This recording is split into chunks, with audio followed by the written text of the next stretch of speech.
Today, we're doing a deep dive into the research and analysis of Ken McCarthy of Braschac. He was one of the first people to look into the pervasiveness of election fraud in the United States back in the 1990s. He called fraud on the justifications the U.S. NATO gave for bombing Serbia.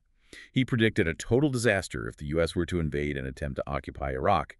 He was one of the very first people back in February 2020 to call BS on the COVID narrative.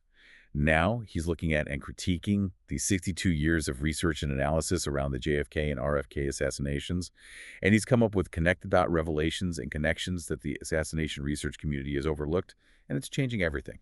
Let's dive in. Wow, yeah. That's quite the intro. McCarthy's got a history of making some pretty bold and often accurate calls, so digging into something as, well, thoroughly picked over as the Kennedy assassinations and finding new connections, that's genuinely intriguing. It implies a really deep level of analysis to find something overlooked after all this time. It really does. Okay, let's unpack this. We have to start with James Jesus Angleton. Such a pivotal figure, right? Especially in the CIA's early days. Absolutely pivotal. Chief of counterintelligence for, what, over 2 decades? Exactly. And his whole identity, it seems, was built around being this master of compartmentalization, keeping secrets locked down tight. Yeah, the ultimate keeper of secrets, and this tendency he had operating off the books. That's really central to understanding his power. But what did that mean, practically, operating off the books within the CIA? Well, it meant Angleton basically built his own secret world inside the agency. Think operations that weren't reported through normal channels, maybe not even known to senior officials sometimes. Like a parallel structure, almost. Precisely. A parallel, deniable kind of operation runs straight from his desk. It gave him, huge flexibility. But also... A complete lack of oversight. Exactly. Minimal oversight, which made his operations incredibly resistant to any kind of external check or scrutiny. And a huge part of that secret world, according to McCarthy's research, was this incredibly deep, unique bond he forged with Israel. And it started way back, right? Yeah. In Italy. That's right. His formative years. He lived in fascist Milan, 1931 to 37. His father was a big industrialist there, operating with the regime's cooperation. So young Angleton got an early education in how power works under authoritarian systems, but influence and secrecy operate in that kind of environment. It definitely seems to have shaped him, and you see it play out later when he becomes the OSS and then CIA station chief in Rome, 43 to 49. He immediately starts building these relationships. With early Zionist figures like Teddy Kollek, Reuven Shiloh. Yeah, key players. And he wasn't just talking to them? No. McCarthy's research shows he was actively helping them, arming, training pre-state Zionist forces, even if it meant bending or maybe breaking U.S. law. Right, like arranging for surplus U.S. ammo from Italian depots. And to Tel Aviv on Panama flag ships, which, as McCarthy points out, was doubly illegal at the time. Violated neutrality laws, export laws, and a White House embargo. It really underscores how committed he was, even then. And it wasn't happening in a vacuum either. We should remember, other European powers were involved too. Like fascist Italy itself. And Poland, France. Yeah. They were providing training, arms to revisionist Zionist groups before 48. You had the Beitar Naval Academy near Rome, Italian instructors teaching demolitions, Polish army courses training Irgun cells and sabotage. Though Angleton mostly dealt with the Haganah, right?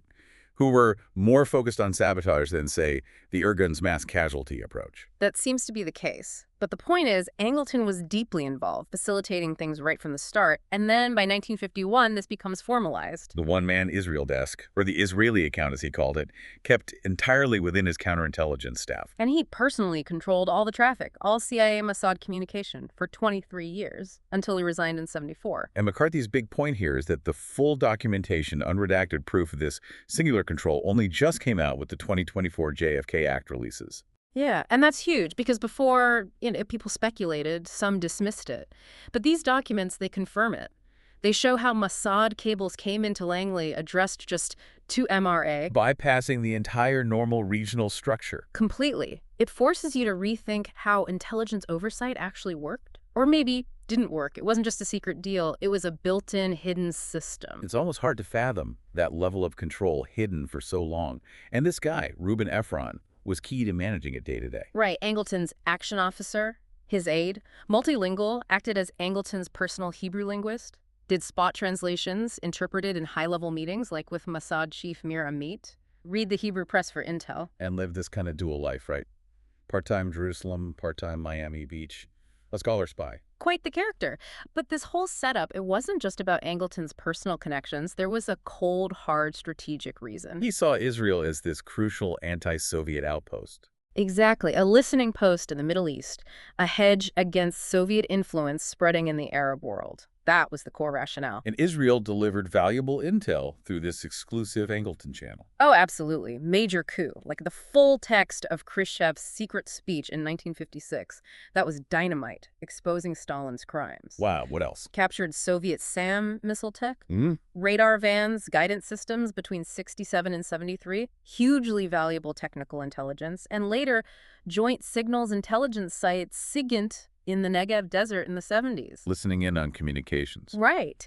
And all of this intelligence flowed directly to D.C., but specifically through Angleton's unique pipeline. It circumvented normal CIA processes, which allowed for these super sensitive exchanges, maybe even without other parts of the agency fully knowing. So Angleton's influence, his shadow, it also extended to nuclear proliferation, another incredibly sensitive area. Definitely. France was key here initially. They became Israel's main military supplier. Jets, tanks. Oregons, Mystairs, AMX-13s, Mirage fighters. Right. But critically, France also provided the Dimona nuclear reactor. And the plutonium reprocessing plant needed to make bomb fuel. This was mostly between 1955 and the mid-60s. Why was France so willing to do that? Complex reasons. Punishing Nasser in Egypt for backing Algerian rebels, for nationalizing the Suez Canal, also boosting their own defense industry, and wanting strategic independence from the U.S. after the Suez fiasco. And McCarthy's research uncovered something deeper about the collaboration, something surprising. Yeah, this is really striking from the newer documents. Israel wasn't just getting French help. They were apparently a technical partner in France's own nuclear weapons program from the get-go. A partner. So Israeli scientists were involved in French tests? Exactly. They observed the first French tests in Algeria, like Roubaix Bleu in 1960, got all the data, the telemetry, which, massively accelerated Israel's own bomb design work, cut years off it. Incredible. And the secrecy around this whole Dimona deal was intense. Oh, absolutely meticulous. Contracts disguised as desalination equipment. Highly compartmentalized handling within the French government. Israel used decoys at the site, fake cooling towers, even a plywood control room for show. All to keep Washington from finding out and trying to stop it. Yeah. And protect French business. Precisely. The French leadership basically saw an Israeli bomb capability as a calculated risk. The strategic benefits, having a strong anti-Nasser ally, outweighed the proliferation concerns for them at the time. But President Kennedy was concerned. Deeply concerned, Not- especially after U-2 spy planes photographed Dimona in '61. Right. JFK demanded immediate, thorough inspection, regular visits, twice a year. He put serious pressure on. How did the Israelis handle that? Ben-Gurion, then Eshkol. They stalled, they stage managed the inspections. Famously, in '64, they showed U.S. inspectors that fake control room. They hid the real plutonium reprocessing facility behind a false wall. Classic deception tactics. And then Kennedy was assassinated. November 22nd, 1963. And just like that, the intense pressure essentially vanished. LBJ, President Johnson, he chose a quieter approach.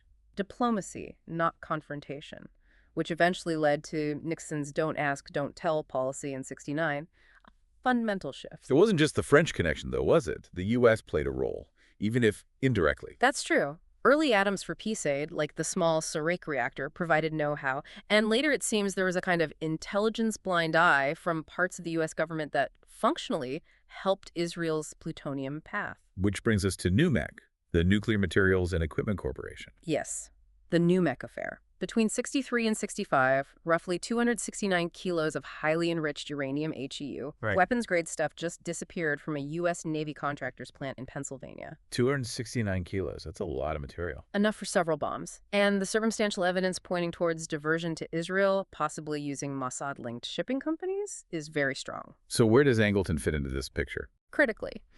And this is one of the really troubling points McCarthy emphasizes. Angleton got the CIA file on ENUMEC in 1968.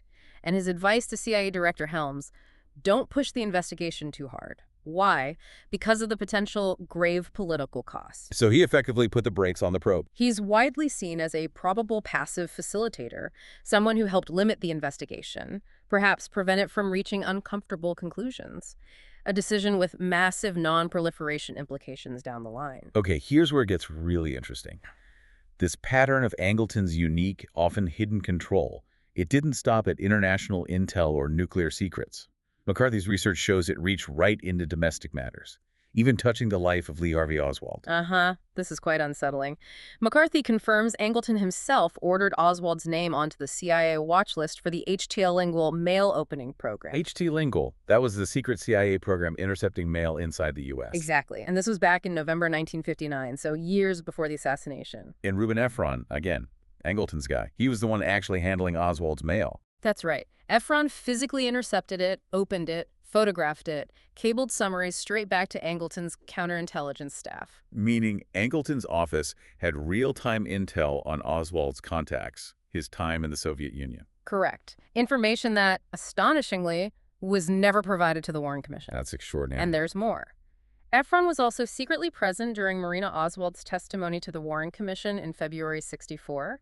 Officially, just as an extra Russian linguist. But unofficially. He was Angleton's eyes and ears, cabling summaries back to Angleton daily, giving Angleton this inside track on what the commission was hearing in real time, essentially embedding Angleton's influence inside a supposedly independent investigation. Wow. Now, let's shift slightly. McCarthy also highlights Angleton's central role in those notorious CIA mafia plots against Castro. Right. Projects like Top Hat, Zaar-e-Fall, Mongoose, Angleton was involved. But McCarthy points out something specific about Zaar-e-Fall, the assassination project itself. Its administrative placement. Yes, this is a key part of McCarthy's connect the dots argument. Zaar-e-Fall wasn't lodged in the Western Hemisphere Division, where you'd expect. It was put administratively directly within Angleton's counterintelligence staff. Which gave Angleton unique control over it, outside the normal chain of command. Exactly. Total control over this incredibly sensitive, highly deniable assassination operation, which raises this profound question McCarthy's work brings up. How could the guy running counterintelligence, the guy managing the ultra-secret Israeli channel, also be providing the secure, off-the-books administrative cover for a mafia-linked plot to kill Castro? Is there any evidence the operations overlapped, like Israel being involved in the Castro plots? No, there's no evidence of operational crossover presented, but the fact that these wildly different top-secret enterprises were both sheltered under Angleton's personal, highly secretive administrative umbrella, it's deeply disturbing. It points to an immense concentration of unaccountable power. A power that eventually became too much, leading to his downfall. He was forced out. December 31st, 1974, DCI William Colby fired him. It was the fallout from Seymour Hersh's big New York Times story on the CIA's domestic spying the family jewels scandal. And the Church Committee hearings in the Senate that followed. Right. Public outrage was immense. And after Angleton was pushed out, there was this deliberate destruction of records. We know about the MK Ultra files being shredded in '73, ordered by Helms and Gottlieb. Yeah. But McCarthy highlights that Angleton himself, after his dismissal, presided over systematic shredding of CI staff holdings. His own files. What kind of records are we talking about? Records related to Operation CAOS, that was the illegal domestic spying on anti-war groups. And crucially, records from the Zaar-e-Fall Castro assassination project. So a deliberate purge of some of the most sensitive, potentially illegal operations he oversaw. Seems that way. Very little survived. We know Angleton's personal notebooks on Oswald were copied by a CIA historian, which helped later investigators piece things together, but much was likely lost forever. So what does this all mean when you pull back and look at McCarthy's analysis? It really paints a picture of the incredible, almost alarming scope of Angleton's influence. Yeah. His singular grip on the U.S.-Israel intelligence relationship kept totally separate, his direct hand in domestic surveillance, even providing the administrative shelter for assassination plots, all done through these hidden, compartmentalized, off-the-books channels he controlled. And McCarthy's research, by bringing these connections out, especially with the new documents, it challenges how we've understood these historical events. It forces a reevaluation of how these powerful intelligence agencies really operated beneath the surface. Absolutely. And it leaves you, the listener, with a pretty provocative thought, doesn't it? If these kinds of deep secret accounts, these hidden pipelines, existed back then, deliberately shielded from oversight, even internally, you have to wonder, how many similar clandestine operations unknown to us might still be shaping events around the world today?